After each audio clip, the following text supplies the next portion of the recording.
همه چیز از اونجای شروع شد که خواستیم برای پسر خالم توی چنلش یک ولاگ خیلی ساده بگیریم که شون نمیذارم، ولی ناموسن از ته دل میگم چرا یوتیوبش رو نمیکنم. بابا نریم به ویدیو ولمون کن داداش. هر باری چی نریم؟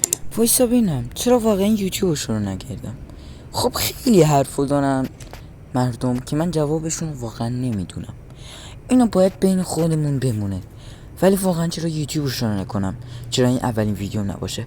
پس تصمیمم این بود که این تیکر رو بذارم و اولین ویدیوی معرفی خودمو بذارم. سلام برادرها دخترها، دختر کی نه برادرها، خوش اومدید به اولین ویدیو چنل بوی کریزی.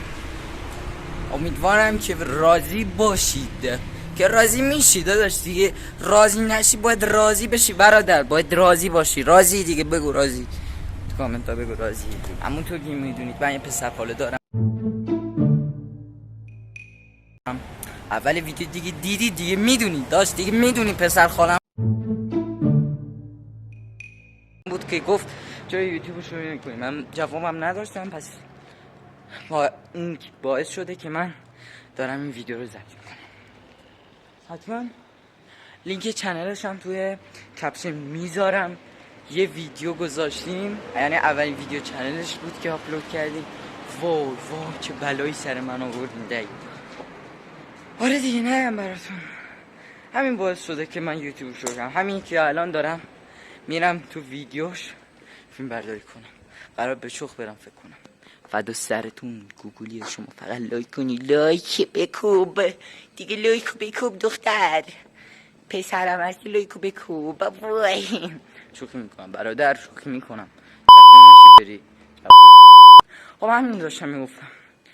ما خونمون نزدیک به این آدم خوب و این دیگه منو بکار که من به چخ داده. اینقدر زنگ میزنی میگه بیا داخل کلیپ ما. خب آخه پلشت یعنی قلب من، میدونم داره این ویدیو رو میبینی داداش. خب مگه خودت دست و پا نداری؟ مزاحم من میشی؟ من خواب ندارم از دست تو. از مدرسه برمیگردم باید بیام پیش تو، الانم دارم میام پیش تو عوضی. بله داشتم میگفتم عوضی خونه زندگی نداره. نگاه اصلا همش تو یوتیوب بسته دیگه داداش، بسته فدای تو. میدونم نمیخوای تلاش کنی، ولی اصولی تلاش کن. من الانم دارم در خونه تو میدم. اگه این ویدیو رو میبینی که احتمالاً گذشته دیگه، ولی در رو بکن. الان بهتون نشون میدم دارم چیو میگم.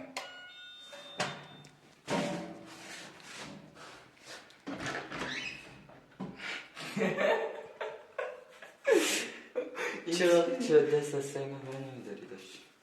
حاجی اصلا آمادگی ندارم. نمیتونی تک نفری ویدیو بگیر به من داداش؟ وایس و موامو درست کن. بابا ریدم به این مواد، این که تغییر نمیکنه، همینه هر کاری کنی. داش خونه زندگی نداره. نمیشه بگی داری ویدیو میگی. قطعا همون جوری که میدونید من واسه فیلم برداری از یکی از کلیپ های کریزی به اونجا رفته بودم که لینک چنلش رو توی کپشن میذارم و حتما به چنلش یه سری بزنید.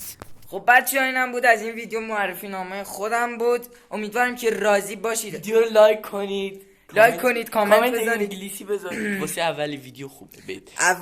اولین ویدیو بود، همین ولاگیتور بود. ویدیو بعدی قراره به چخ برم. بله شما حال میکنید من به چخ میرم. تا ویدیو بعدی خدا نار رو نگه داره تو فدا شما. این دماغ برای اونی که کامنت میذاره. فدا تو خدا.